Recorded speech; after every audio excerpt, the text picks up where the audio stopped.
Hai semuanya, hari ini aku ingin membahas tentang depresi. Aku ingin menjelaskan tentang depresi dengan lebih lengkap dari perspektif aku sebagai seseorang yang pernah mengalami depresi dan berhasil keluar dari situasi tersebut. Disclaimer, aku bukan psikolog ataupun psikiater.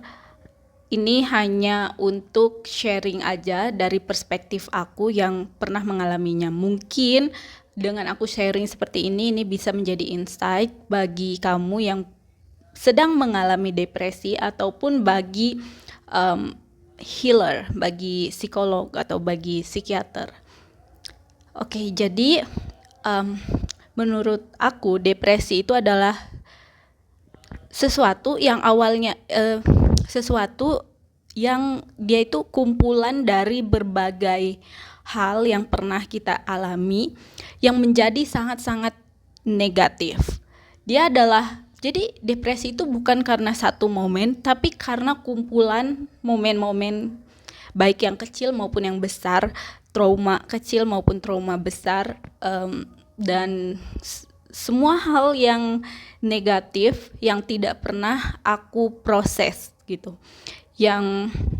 Dan kebanyakan dari momen-momen itu adalah shame menurut aku ya. Ini yang aku alami. Jadi dulu aku tuh pernah mengalami depresi dan menurut aku depresi aku tuh cukup parah karena aku tuh bukan cuma kayak kehilangan motivasi atau sedih setiap hari atau tidak mau melakukan sesuatu. Enggak, aku tuh bukan cuma sekedar itu. Memang ada momen-momen itu, tapi sebenarnya aku masih tipikal orang yang high functioning. Jadi walaupun aku mengalami depresi, aku tetap show up, aku tetap mencari uang, aku tetap kuliah, aku tetap mengerjakan tugas, mengerjakan skripsi dan lain sebagainya. Jadi walaupun aku berada di fase depresi, aku tuh masih high functioning. Nah, tapi di otak aku itu setiap hari, hampir setiap hari, bahkan bisa dibilang setiap menit itu ada pemikiran untuk ingin mengakhiri hidup. Terus ada pikiran untuk menyakiti diri sendiri. Tapi kayak gini ya, kayak seolah-olah tubuh aku gitu yang memanggil-manggil untuk disakiti. Jadi bukan aku yang ingin menyakiti tubuh aku, tapi tubuh aku yang seolah-olah kayak memanggil-manggil untuk disakiti. Terus aku juga mengalami beberapa kali halusinasi. Jadi kayak aku tuh mendengar suara yang kenceng banget, jelas banget, kenceng banget. Kayak seolah-olah aku tuh lagi ada di bioskop dengan sound Dolby kiri kanan depan belakang gitu. Jadi benar-benar jelas padahal aku lagi sendirian dan situasi yang sangat sepi. Jadi itu yang pernah aku alami. Bahkan aku pernah ngalamin kayak jiwa aku tuh kayak hampir keluar gitu loh dari badan aku, dan itu mengerikan sih menurut aku. Terus apa lagi ya? Terus badan aku juga. Jadi ini aneh ya. Badan aku itu dulu, bahkan dari sejak SMP aku bilang, aku tuh sering sakit badan, sering pegel, sering kram seluruh badan aku, dari bahu, punggung, bahkan kaki itu kram, sering kram, bahkan rahim aku juga. Makanya aku endometriosis, kista dan lain sebagainya. Jadi banyak penyakit yang akhirnya datang ke aku gitu. Dan yang paling ketara itu adalah badan aku tuh jadi sering sakit gitu, sering kram apalagi di bahu, pundak dan kaki. Tapi anehnya semenjak aku berusaha untuk healing sedikit demi sedikit, dia itu menghilang gitu. Benar-benar itu keajaiban sih menurut aku, aneh banget. Aku tuh ngerasa tubuh aku paling ringan adalah sekarang. Padahal aku dulu tuh masih SMP ya, tapi badan aku tuh udah sakit-sakitan terus-terusan dari SMP. Kayak pegel-pegel kram gitu setiap hari. Tapi sekarang justru aku nggak pernah ngalamin hal itu sama sekali. Bukan nggak pernah sih, tapi jarang banget. Kalaupun aku ngalamin itu karena ya udah karena kecapean gitu. Bukan setiap hari aku ngalamin sakit badan. Jadi semenjak aku perlahan-lahan healing, sedikit demi sedikit healing, itu badan aku pun jadi terasa jauh jauh lebih ringan. Ini aneh banget sumpah. Kayak mind blowing sih menurut aku. Jadi bukan cuma jiwa aku yang ringan, jadi lebih lega gitu ya. Jadi lebih lega, jadi lebih damai, jauh lebih damai. Tapi badan aku pun jadi jauh lebih ringan. Bener. Dan bahkan aku ngerasa kulit aku juga jadi jauh lebih bernutrisi. Jadi dulu kulit aku tuh kayak kering terus kayak gimana ya, kayak gitu loh. Tapi sekarang kayak mengkerut gitu. Tapi sekarang kulit aku tuh kayak lebih lembut, lebih sehat aja gitu. Semenjak aku healing. Itu efek yang mind blowing menurut aku, karena aku pikir healing itu cuman ya menyembuhkan healing, menyembuhkan diri aku, emosional aku gitu. Tapi ternyata ke badan juga sengaruh itu. Mind blowing sih menurut aku. Nah, terus aku ngerasa awalnya depresi itu sebenarnya ngasih kenyamanan, ngasih rasa aman, rasa nyaman, rasa tenang gitu.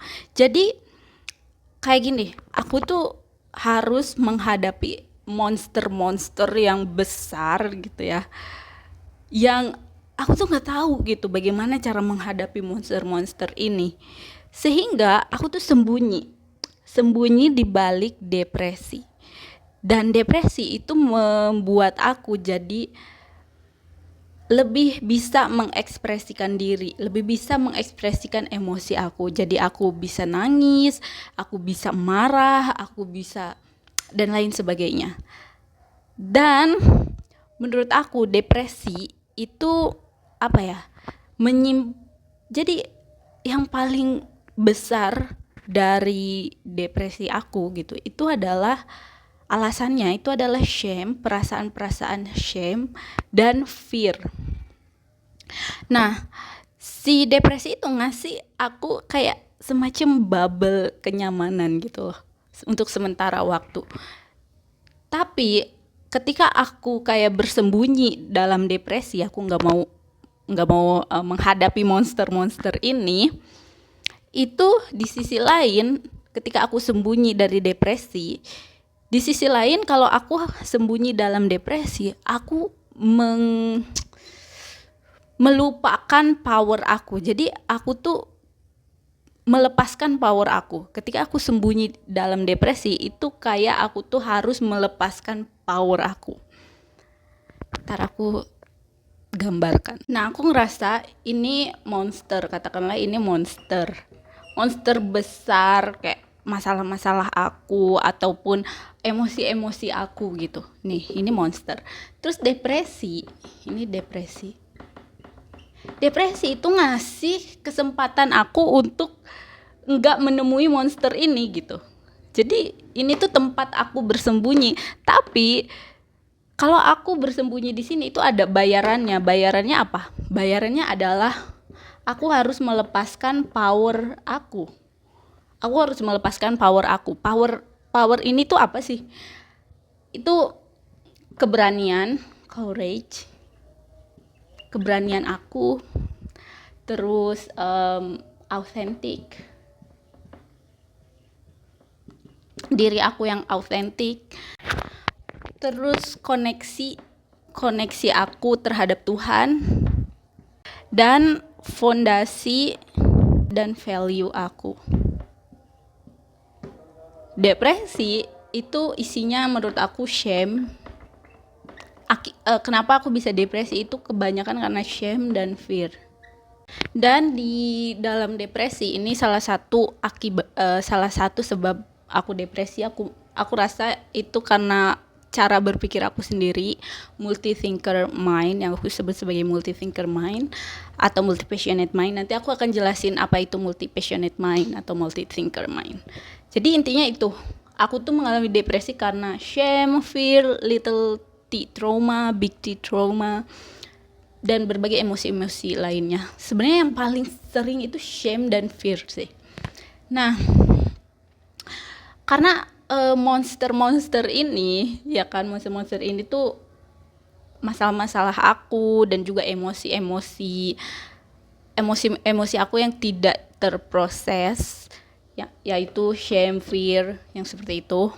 Nah, akhirnya aku tuh nggak tahu, karena dia tuh semakin banyak, si monster ini tuh semakin banyak dan semakin besar, akhirnya aku tuh nggak kewalahan gitu, nggak bisa menghadapi monster ini. Akhirnya aku bersembunyi di balik depresi. Ya anyway, nggak usah lihat tulisan aku ini supaya otak aku tuh nggak berantakan aja, supaya aku tuh bisa menyampaikannya dengan lebih jelas. Tapi kalian dengerin penjelasan aku aja, nggak usah lihat tulisan. Ini tulisan untuk aku sendiri aja. Jadi karena monster-monster ini semakin besar dan aku nggak tahu bagaimana menghadapinya, akhirnya aku tuh masuk ke mode depresi. Dan untuk berada di mode depresi itu aku harus menghilangkan power aku harus menyembunyikan power aku, yaitu courage, authentic, self expression gitu. Terus koneksi dengan Tuhan, value dan fondasi aku. Nah, ini tuh aku tuh jadi lupa dengan power aku ketika aku masuk ke dalam mode depresi. Jadi ketika aku masuk dalam mode depresi itu adalah karena aku udah nggak sanggup, aku merasa aku udah nggak sanggup menghadapi monster-monster ini, dan aku masuk ke mode depresi. Dan yang harus dibayar ketika masuk ke mode depresi adalah melupakan power aku sendiri gitu. Dan memang pada awalnya depresi itu ngasih semacam kenyamanan gitu, karena di situ akhirnya aku bisa menangis yang kayak gitu kan, dan aku tuh bisa mengekspresikan emosi-emosi aku. Cuman karena aku lupa dengan power aku, jadi itulah yang akhirnya jadi masalah.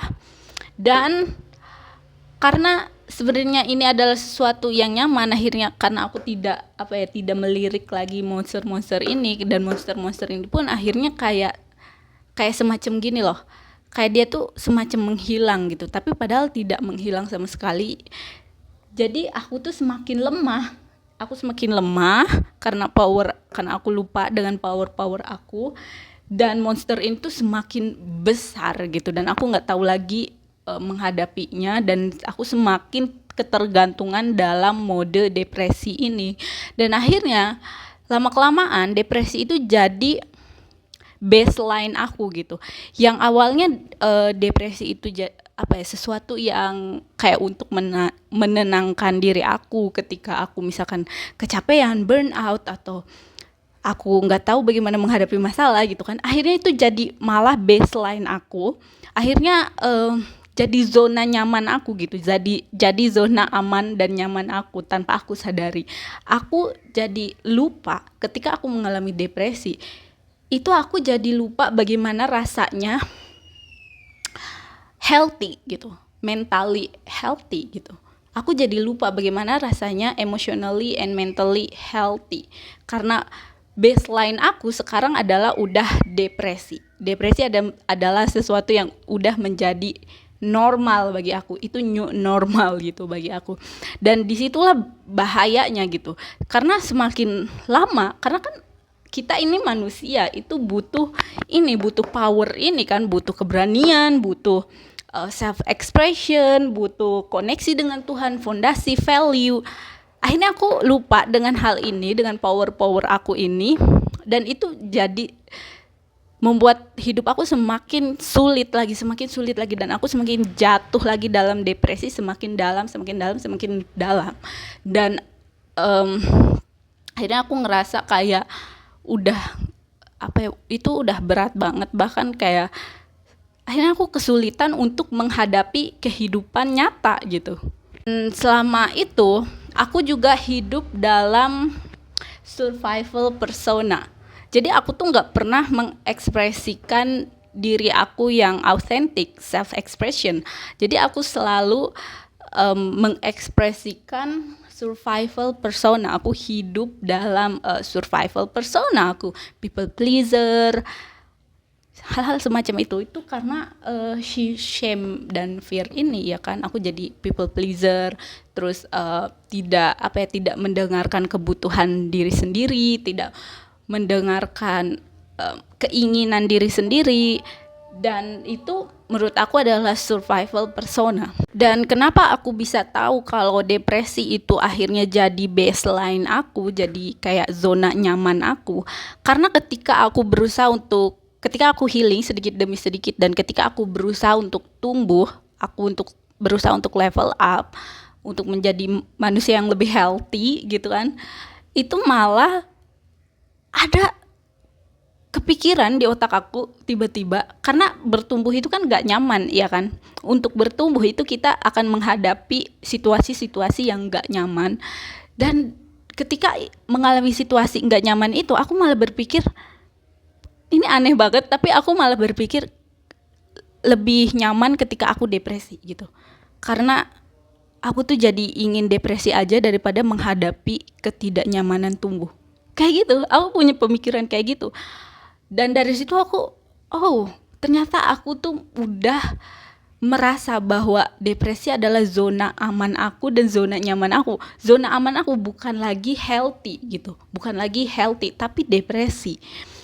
Dan ketika aku tumbuh, ketika aku mengalami ketidaknyamanan dalam bertumbuh itu, aku tuh bukannya mikir, aku tuh mending jadi manusia yang biasa-biasa aja deh gitu, gak usah tumbuh gitu kan. Malah aku berpikir kayaknya lebih nyaman depresi gitu. Kayak itu aneh banget sih, tapi dari situ aku sadar ternyata kalau misalkan kita terlalu lama dalam mode depresi, itu artinya bisa jadi kita sudah menganggap bahwa depresi adalah zona nyaman kita tanpa kita sadari. Dan makanya aku sering ngeliat kan, maksudnya banyak orang yang cerita juga kalau misalkan dia mengalami depresi dan sudah bertahun-tahun misalnya ke psikolog atau ke psikiater tapi nggak sembuh-sembuh gitu. Mungkin bisa jadi dia sudah, tanpa dia sadari, dia menjadikan depresi sebagai zona nyaman kayak aku. Aku tanpa sadar ternyata menjadikan depresi sebagai zona nyaman. Mungkin nggak semua orang seperti itu, seperti aku ya kan, tapi bisa jadi ini jadi insight atau jadi pengingat aja gitu, karena bisa jadi depresi itu sudah menjadi zona nyaman kita gitu tanpa kita sadari. Karena aku menyadari itu terlebih dahulu gitu. Untungnya aku sadar kalau ternyata aku menganggap depresi itu zona nyaman, dan itu menurut aku bahaya banget, karena semakin kita berada di zona nyaman, apalagi zona nyaman kita adalah depresi kayak below everyone else ya kan, itu bahaya banget. Dan untuk itu kita harus sedikit demi sedikit berubah dan sedikit demi sedikit healing gitu.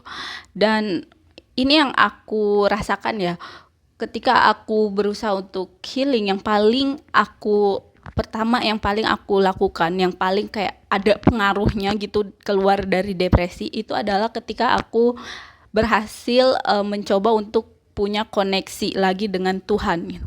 Jadi aku ngerasa dulu waktu aku depresi itu aku tidak punya koneksi dengan Tuhan, walaupun pada saat depresi banyak orang yang bilang seperti itu, misalkan kamu depresi soalnya kamu nggak punya iman gitu. Pada saat itu aku tersinggung gitu kan, karena aku ngerasa aku punya iman dan aku bahkan sholat 5 waktu, aku sholat sunnah, ngaji dan lain sebagainya.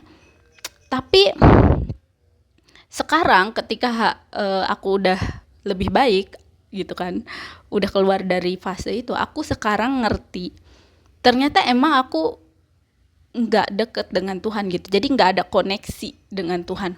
Walaupun aku melaksanakan itu semua gitu, walaupun aku seolah-olah seperti punya koneksi dengan Tuhan, tapi aku sebenarnya nggak punya koneksi dengan Tuhan. Aku menjalani misalkan sholat 5 waktu atau pergi ke pengajian dan lain sebagainya, itu cuman sekedar rutinitas, bukan ritual untuk terkoneksi dengan Tuhan. Jadi apa sih bedanya rutinitas dengan ritual. Rutinitas adalah sesuatu yang kita jalani setiap hari, autopilot. Jadi kita ngerjain setiap pagi ngerjain ini, siang ngerjain ini, dan itu kayak repeat. Kita kayak checklist gitu, to-do list gitu. Oke, aku udah ngerjain ini, checklist gitu. Jadi cuma sekedar rutinitas, bukan ritual. Nah, ritual itu adalah hal yang kita lakukan untuk terkoneksi dengan Tuhan, dan untuk switch identity gitu. Jadi ketika kita misalkan kita melakukan sesuatu untuk menyembah Tuhan, misalnya kalau Muslim sholat gitu kan. Nah, ketika kita sholat itu benar-benar kita kayak dengan intensi gitu, dengan intensi yang tinggi bahwa kita sholat itu untuk menyembah Tuhan, untuk ritual menyembah Tuhan. Dan ketika selesai sholat itu identitas kita tuh switch gitu, berubah. Kita tuh jadi seseorang yang emang terkoneksi dengan Tuhan, bukan cuma sekedar kayak checklist, to-do list gitu. Ngerti nggak maksud aku? Jadi kayak ritual itu misalnya, mungkin kalian tahu ada beberapa selebriti atau superstar yang sebelum manggung dia itu melakukan beberapa hal terlebih dahulu. Jadi kayak misalnya sebelum manggung dia itu harus minum americano atau berdoa terlebih dahulu atau lain sebagainya. Dan setelah dia melakukan hal itu, dia langsung switch identity yang tadinya cuma manusia biasa jadi superstar gitu. Nah, sama dengan ritual menyembah Tuhan gitu kan. Apakah ketika kamu sholat kamu tuh kayak udah aja gitu, atau ketika kamu sholat dan selesai sholat kalau dalam Islam gitu kan. Misalkan selesai sholat itu kamu menjadi seseorang yang dilindungi Tuhan. Kamu merasa menjadi seseorang yang dilindungi Tuhan, dituntun Tuhan, dan diingatkan gitu oleh Tuhan. Atau kamu cuman sekedar oke, selesai, checklist gitu. Karena itu bedanya gitu, di situ bedanya. Jadi kamu switch identity ketika melakukan hal tersebut. Jadi itu bukan cuma rutinitas, tapi ritual menyembah Tuhan. Dan juga bukan cuma sekedar ritual misalnya sholat atau apa, tapi jadi tidak banyak mengeluh. Karena aku dulu itu seseorang yang sangat-sangat mengeluh setiap hari. Jangankan bersyukur gitu kan, aku mengeluh aja setiap hari gitu, boro-boro mau bersyukur tapi kayak aku tuh banyak mengeluhnya. Jadi aku tuh menempatkan diri aku sebagai, kalau misalkan kalian baca buku aku atau lihat konten-konten aku selalu menempatkan diri aku di posisi victim self narrative. Makanya aku selalu mengeluh, setiap ada sesuatu ngeluh gitu. Dan itu ternyata setelah aku mencoba untuk kayak ketika aku belajar gitu ya untuk tidak mengeluh sama sekali, walaupun aku nggak bisa melakukan itu di berbagai kehidupan aku, tapi at least misalkan dalam mengerjakan project misalkan, aku berusaha untuk tidak mengeluh sama sekali, nol keluhan. Aku berkomitmen untuk nol keluhan ketika mengerjakan sesuatu. Dan ternyata ketika aku mengerjakan sesuatu dengan nol keluhan gitu, aku nggak bersyukur dulu nih ya, cuma nol keluhan aja, itu bikin aku tuh lebih ringan gitu mengerjakannya. Jadi nggak ada beban tambahan yang tidak terlihat. Ternyata ketika aku banyak mengeluh, itu secara tidak langsung aku tuh ngasih beban tambahan yang tidak terlihat gitu. Jadi ketika aku mengeluh itu ada dua problem, ada imaginary problem. Jadi problem yang cuman imajinasi doang yang sebenarnya nggak ada, dan actual problem. Nah, kalau mengeluh itu jadi ada dua problemnya, problem yang sebenarnya nggak ada plus actual problem yang emang saat ini kita sedang hadapi gitu. Nah, tapi ketika aku nggak mengeluh sama sekali, itu yang aku kerjakan dan beban di pundak aku itu cuman ada actual problem, dan problem ini yang harus aku selesaikan gitu. Jadi aku tuh cuma fokus di problem yang ini yang benar-benar nyata gitu. Jadi nggak ada imaginary problem ketika aku tidak mengeluh gitu kan. Walaupun aku sampai sekarang pun masih suka mengeluh, tapi intensitasnya tuh udah berkurang banget dari zaman dulu waktu depresi. Dan menurut aku itu um, sesuatu yang yang membantu aku gitu, salah satu tools aku. Dan banyak hal lagi yang membuat aku belajar untuk lebih terkoneksi dengan Tuhan gitu. Karena walaupun pada saat itu pun aku kayak melakukan banyak hal yang mencoba untuk terkoneksi dengan Tuhan, tapi ternyata enggak gitu loh. Kayak misalnya aku tuh selalu selalu ketakutan. Misalnya aku tuh ketakutan kalau aku tuh nggak punya rezeki, kalau aku tuh nggak punya uang, atau dan banyak lagi. Misalkan aku ketakutan dengan masa depan aku dan lain sebagainya. Padahal itu semua kan sudah diatur oleh Tuhan. Kayak rezeki itu kan diatur oleh Tuhan. Yang penting kita melakukan yang bisa kita lakukan sekarang gitu. Kita menggunakan tangan dan kaki kita untuk melakukan sesuatu gitu.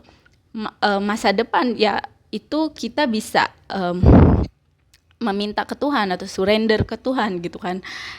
Dan dulu tuh aku nggak punya konsep ini. Aku cuman kayak masa depan itu tergantung dari effort aku. Aku nggak pernah belajar untuk kayak berserah ke Tuhan gitu. Aku selalu berusaha untuk mengendalikan semua hal di hidup aku gitu. Padahal yang bisa aku kendalikan cuma diri aku, cuma tangan kaki aku gitu. Aku nggak bisa mengendalikan di luar dari diri aku.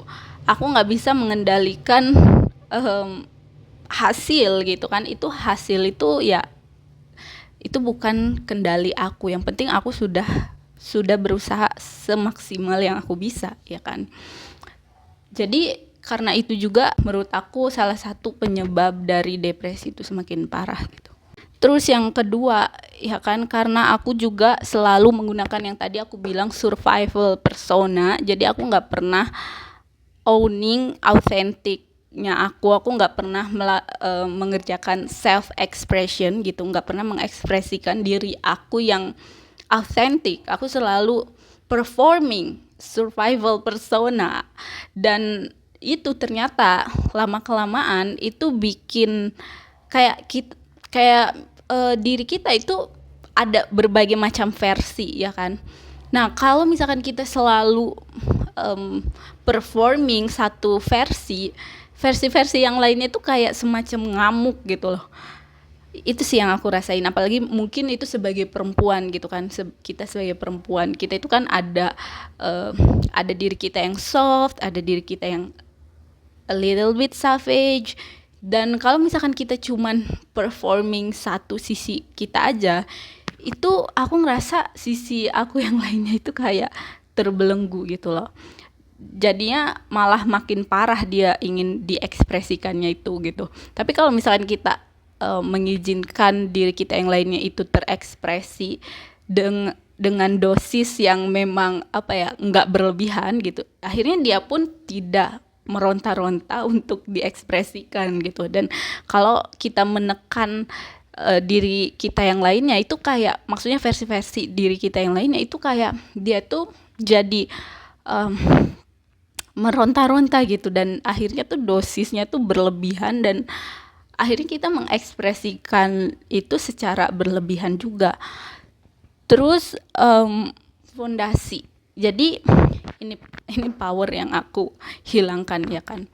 Fondasi. Jadi aku ngerasa ketika aku kayak punya fondasi yang kuat, punya value yang kuat, gitu tuh aku jadi sulit untuk terpengaruh oleh hal-hal di luar dari fondasi aku. Sementara ketika aku tidak punya fondasi yang kuat, itu aku mudah terpengaruh dan akhirnya bikin aku overwhelmed. Contoh, dulu misalkan aku nonton konten atau nonton film atau segala macam tentang pacaran, dan akhirnya aku ikutan pacaran. Ternyata pacaran tuh nggak bikin aku nyaman gitu. Maksudnya itu bertentangan dengan nature-nya aku. Dan setelah aku punya fondasi bahwa aku nggak mau pacaran gitu kan, karena memang menurut agama aku pun nggak boleh pacaran, terus menurut culture juga sebenarnya culture Asia gitu kan nggak ada pacaran, bahkan science evolusi itu juga bilang kalau pacaran itu merugikan. Dan karena aku sebelumnya tuh nggak punya fondasi itu dan aku cuma ngikutin arus doang, akhirnya aku tuh kayak overwhelmed gitu, karena ternyata itu bukan diri aku yang sesungguhnya. Ternyata aku tuh adalah seseorang yang nggak mau pacaran gitu. Jadi ketika aku menyadari fondasi aku itu bikin diri aku tuh semakin strong, dan itu menurut aku healing sih, karena akhirnya aku nggak overwhelmed dengan berbagai pilihan-pilihan yang ada gitu, karena aku udah punya fondasi yang strong. Terus tentang value itu jadi kayak gini, ternyata kalau misalkan aku tahu value aku dan aku tidak masalah dengan kekurangan aku, maksudnya aku berdamai dengan kekurangan aku, itu juga ternyata membantu aku untuk tidak overwhelmed. Karena menurut aku overwhelm, burnout itu lama-kelamaan akan mengarah ke depresi gitu kalau kita terlalu sering overwhelm dan burnout. Dan menurut aku ketika aku tahu value aku dan aku berdamai dengan kekurangan aku tidak berusaha untuk mengendalikan kekurangan aku, itu hidup aku tuh jadi lebih nyaman gitu. Jadi kayak gini, misalkan aku dulu dari SMP itu ingin sekali bikin buku, aku ingin menulis buku, tapi aku nggak pernah kesampaian karena aku selalu baca-baca tips menulis buku yang baik itu seperti apa. Dan itu aku sadar tips-tips tersebut itu dibuat oleh linear thinker, sementara aku adalah multi thinker. Jadi nanti kan tadi aku bahas, nanti ada yang akan aku bahas, yaitu tentang multi thinker.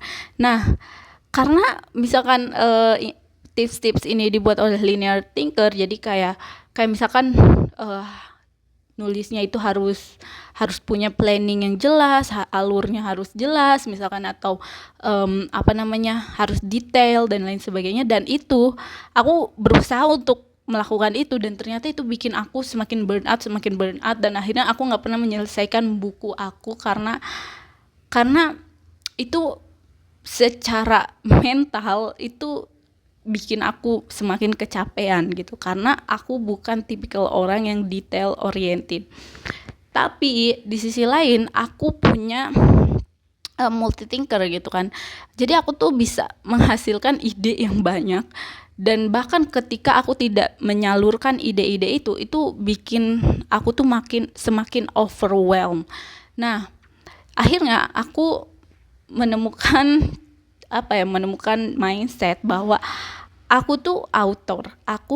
Jadi aku fokus sebagai author. Author itu apa sih? Author itu mengarang gitu kan. Author itu memproduksi ide-ide. Dan akhirnya aku fokus sebagai author, dan aku bukan editor. Aku bukan untuk kayak, kamu ngerti kan editor seperti apa gitu. Nah, akhirnya setelah aku punya mindset itu bahwa aku tetap mengoptimalkan potensi aku, mengoptimalkan kelebihan aku, dan aku berdamai dengan kekurangan aku, akhirnya aku bisa menulis 50 lembar dalam waktu 3 hari gitu. Salah satunya adalah karena mindset ini, dan juga karena tadi yang tidak mengeluh itu. Akhirnya tuh aku bisa menghasilkan 50 lembar dalam waktu 3 hari karena aku fokus di kelebihan aku yang memproduksi ide, yang memproduksi hal-hal kreatif gitu. Dan tidak fokus di kelemahan aku. Kayak gini ya, aku udah berusaha untuk memperbaiki kelemahan aku ini selama 10 tahun ya kan. Tapi emang malah bikin aku semakin burnout, dan aku udah nggak tahu lagi kayak gimana cara memperbaiki itu. Dan akhirnya aku fokus di kelebihan aku aja gitu. Dan setelah itu aku berhasil menulis buku. Terus akhirnya aku edit, terus dibantu juga sama suami aku edit lagi gitu kan.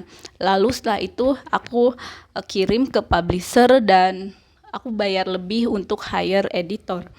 Jadi kayak ketika aku fokus di kelebihan aku dan berdamai dengan kekurangan aku, akhirnya ada solusi gitu loh. Terus selain itu value yang lainnya juga, misalkan contohnya aku sebagai seorang perempuan, aku tuh tidak punya tanggung jawab atau tugas sebagai kepala keluarga ya kan, atau pencari nafkah.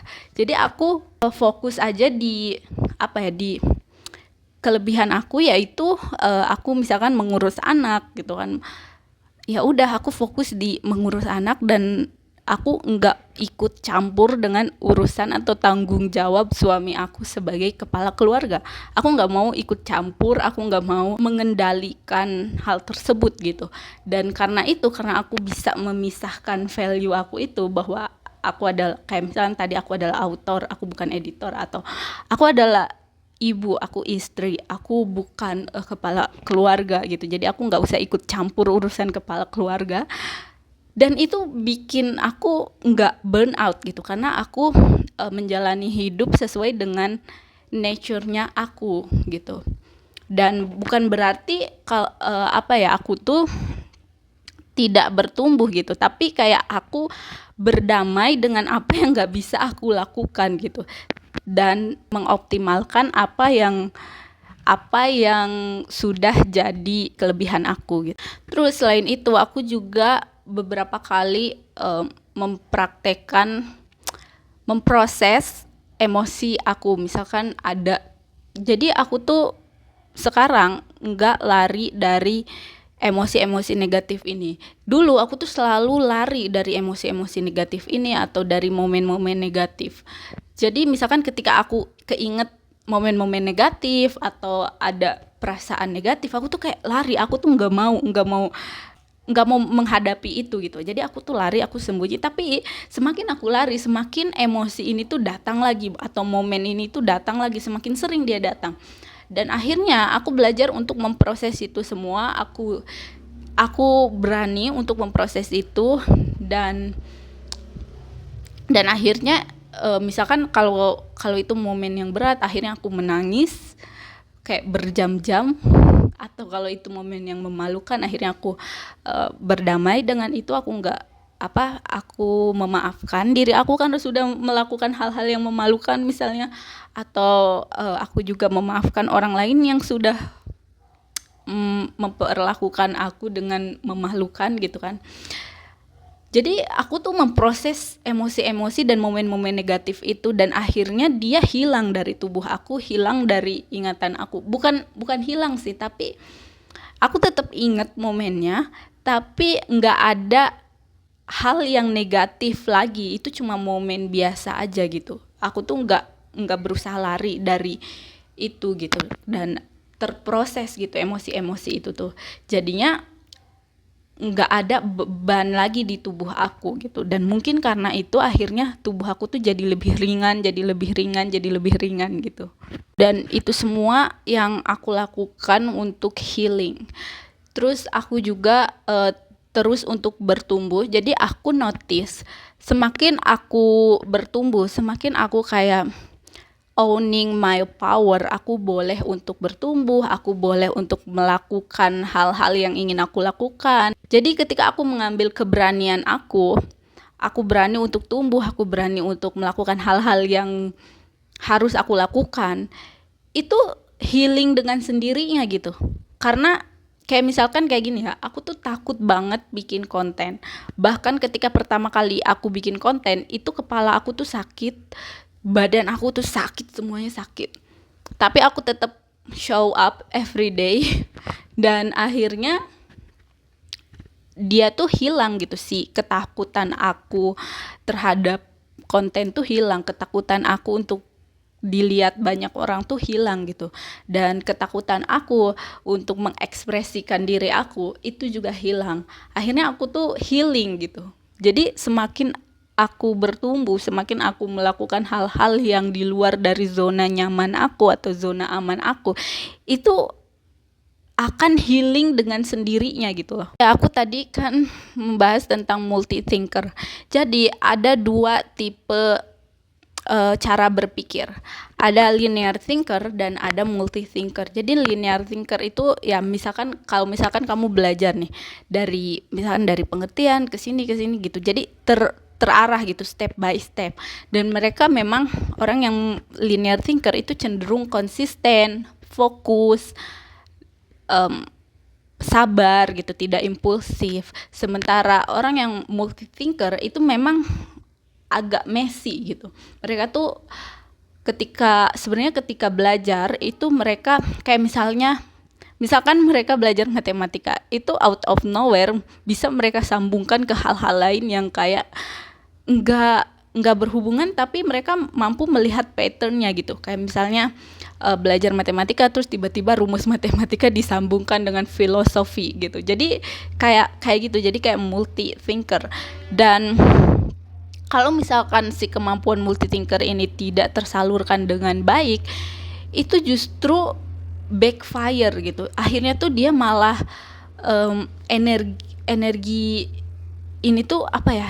Jadi melelahkan gitu loh, karena dia juga bisa masuk ke mode overthinking yang berlebihan, overanalyze berlebihan kayak gitu.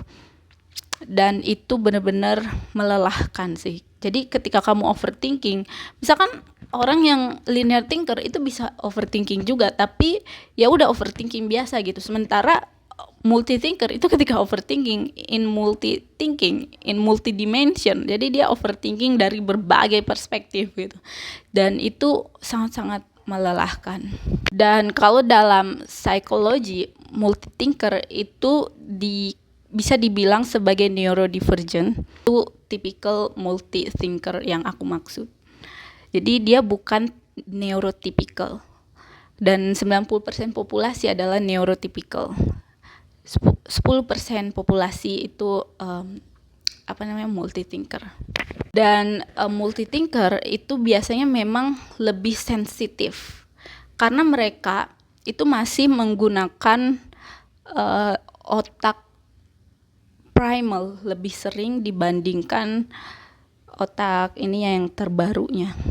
Nah, sementara linear thinker itu lebih sering menggunakan otak yang terbaru, makanya mereka lebih analitik, lebih detail, lebih mampu untuk fokus, untuk detail gitu. Sementara multi thinker itu kurang bisa fokus dan kurang bisa memperhatikan detail gitu.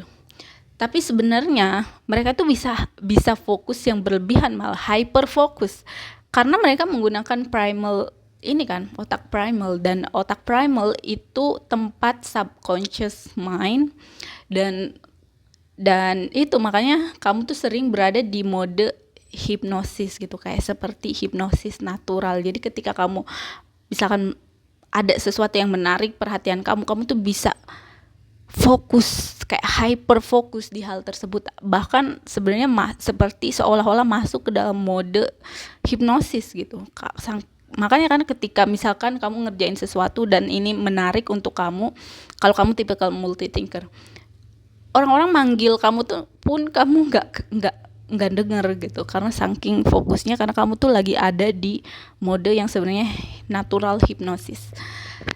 Jadi itu dan memang tipikal multi thinker itu jauh lebih sensitif.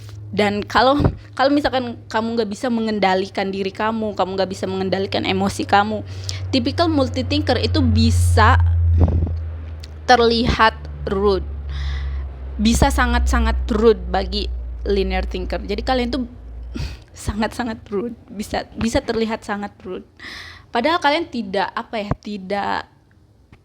punya intensi untuk menjadi rude, tapi karena cara berpikir kalian yang berbeda, akhirnya bagi linear thinker itu kalian tuh terlihat rude gitu. Anyway, aku punya kelas tentang multi thinker ini atau multi passionate mind, dan ini tuh based on my experience. Kalian bisa klik di deskripsi bagaimana aku mengendalikan otak aku ini gitu, yang emang sangat membuat kelelahan. Siapa yang sering seperti itu, kayak overthinking in multithinking. Terus bagaimana aku menyalurkan hal tersebut ke produktif gitu, ke hal-hal yang lebih produktif, dan bagaimana mengendalikan diri aku supaya tidak rude gitu di mata linear thinker. Anyway, semoga video ini bermanfaat. Bye. Dan sebenarnya buku aku juga itu dibuat untuk multithinker. Kalau kalian misalkan ingin tahu tools yang aku gunakan, apa aja pemikiran aku supaya bisa memanage diri aku dengan lebih baik, itu kalian bisa baca buku aku atau join kelas aku, link di deskripsi.